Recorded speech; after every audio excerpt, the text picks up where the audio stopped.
Warahmatullahi wabarakatuh.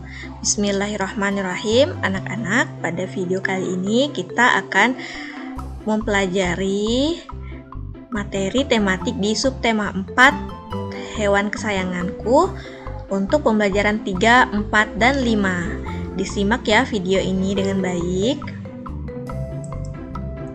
Nah, anak-anak, silakan kalian baca di buku kalian tentang bagaimana merawat bebek. Nah, petunjuk merawat bebek. Jadi bebek ini adalah hewan yang bisa kita pelihara atau kita ternak karena memiliki banyak manfaat. Nah, yang pertama, pilihlah jenis bebek yang akan dipelihara. Yang kedua, siapkan kandang dan pastikan tidak banyak lubang agar bebek tidak mati kedinginan. Yang ketiga, pasang lampu di kandang untuk menghangatkan bebek. Yang keempat, beri makan dan minum setiap hari. Khusus pakan anak bebek itu harus halus. Karena jika tidak halus maka anak bebek tidak bisa makan. Yang kelima, peliharalah sesuai petunjuk agar bebek dapat tumbuh. Nah, itu adalah petunjuk merawat bebek. Nah, seperti yang kita ketahui bahwa bebek ini memiliki banyak manfaat. Yang pertama, sebagai sumber makanan. Telurnya dan dagingnya itu bisa kita makan dan mengandung banyak protein. Yang kedua, kerajinan tangan. Nah, bulu bebek ini bisa digunakan untuk membuat kerajinan tangan. Banyak contohnya ya. Yang ketiga, kotoran bebek ini bisa bermanfaat untuk membuat pupuk. Jadi karena walaupun kotoran bebek itu kotor, tapi dia dapat bermanfaat sebagai pupuk tanaman dan ini bisa menyuburkan tanaman. Nah, di pembelajaran 4 kalian membaca teks tentang domba peliharaan Tigor. Nah, dari teks tersebut ada beberapa informasi yang kita peroleh. Nah, apa saja informasinya? Yang pertama, Tigor memelihara sepasang domba. Domba tersebut diberi oleh kakek Tigor. Kemudian yang kedua, domba Tigor melahirkan setiap tahun. Jadi domba ini berkembang biak ya anak-anak ya. Sehingga ayah Tigor memperkerjakan seorang karyawan untuk membantu memelihara domba. Yang ketiga, Tigor, ayah dan Pak Iwan berbagi tugas merawat domba. Jadi Tigor, ayah dan Pak Iwan ini bekerja sama untuk memelihara domba agar tidak terasa berat. Dan yang keempat, itu informasi yang kita peroleh adalah keluarga Tigor memperlakukan karyawan dengan baik. Nah, bagaimana cara merawat domba Garut? Jadi di sini cara merawat domba Garut itu yang pertama harus mengetahui kondisi kandang. Kandang harus dalam kondisi yang kokoh dan tidak sempit. Jadi harus kokoh dan tidak sempit agar domba tidak berdesak-desakan dan selalu dalam kondisi yang kering, artinya tidak terlalu basah, tidak lembab. Karena jika kandangnya itu lembab, khawatirnya akan mudah penyebaran bakteri. Dari itu, kandang kambing memang harus selalu dibersihkan. Yang kedua, komposisi makanan yang tepat. Makanan yang diberi harus sesuai dengan usia domba. Makanan domba berupa rerumputan, limbah pertanian, dan kacang-kacangan. Kemudian, kebersihan. Nah, menjaga kebersihan domba dengan memandikan dan memotong bulu domba dengan berkala. Jadi, domba ini bulunya sangat bermanfaat ya anak-anak ya. Nah, jadi agar bisa dipotong dengan baik, maksudnya agar dapat digunakan, maka bulu domba ini harus sering dibersihkan. Baik anak-anak, kita akan belajar tentang pengamalan Pancasila seperti yang diterapkan oleh keluarga Tigor. Nah, pengamalan sila untuk sila Pancasila yang ketiga yaitu Persatuan Indonesia. Nah, pengamalannya itu bisa berupa mengutamakan persatuan dan kesatuan daripada kepentingan pribadi, berjiwa patriotisme dimanapun berada, dan menggunakan bahasa persatuan bahasa Indonesia. Selanjutnya, untuk sila yang kelima, keadilan sosial bagi seluruh rakyat Indonesia.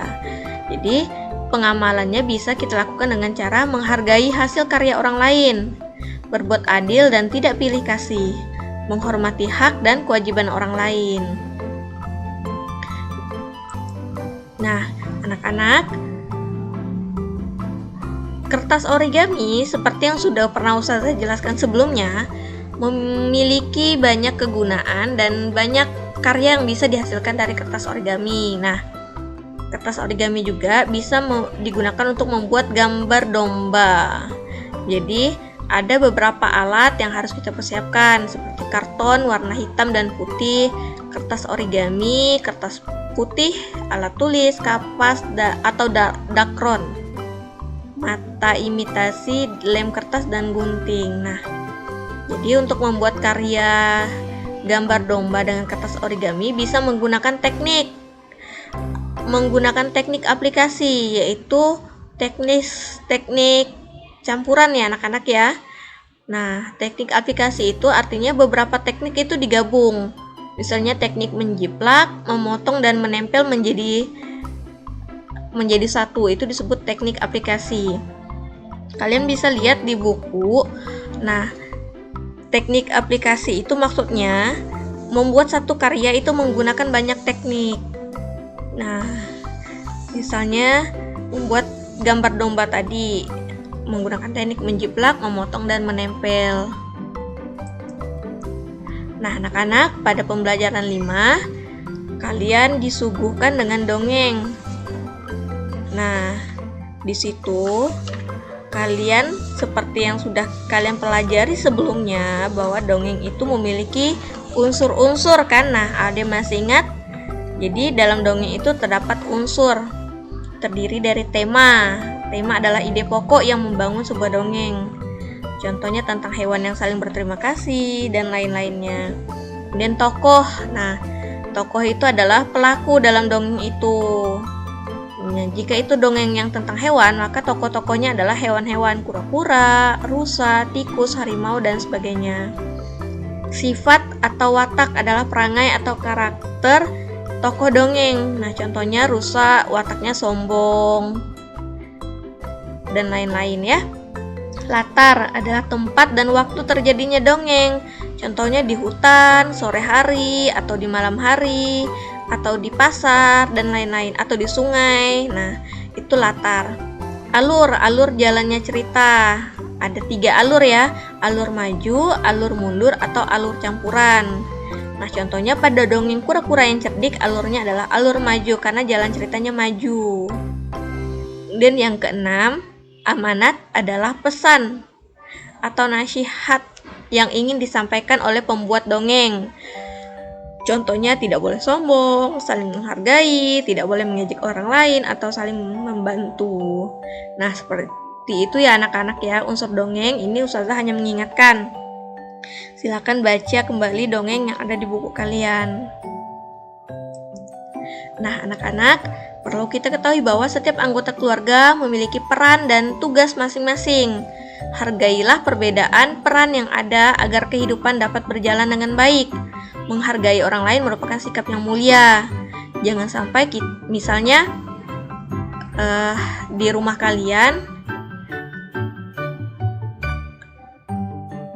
sebagai anak memiliki peran agar bisa belajar dengan baik, menjadi anak yang rajin ibadah, atau memiliki peran dapat membantu pekerjaan yang ringan dari orang tua. Nah, peran itu kalian harus jalankan dengan baik. Hargai peran ayah dan ibu kalian, karena peran mereka sangat berarti. Nah, sekian penjelasan Ustazah. Semoga apa yang Ustazah sampaikan dapat dipahami dengan baik. Alhamdulillahirrabbilalamin. Jazakumullah khairan katsir telah menonton video ini sampai selesai. Kita tutup dan membaca Alhamdulillahirrabbilalamin. Assalamualaikum warahmatullahi wabarakatuh.